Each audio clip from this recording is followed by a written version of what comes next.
شیخ عبدالعزیز محدث دہلوی فرماتے ہیں کہ دہا سے مراد چاشت کی طرح حضور کا چمکتا ہوا چہرہ ہے، اور لیل سے مراد شب دیجور کی طرح حضور کے شانوں پہ لٹکتی ہوئی زلفیں ہیں۔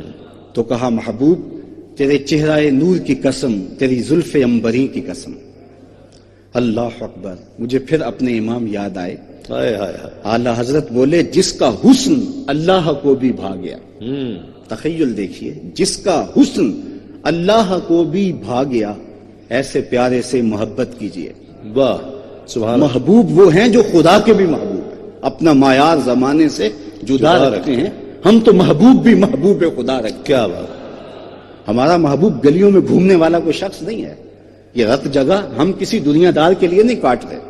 ہمارا محبوب وہ ہے جو خدا کا بھی محبوب ہے۔ کیا بات! یہ معیار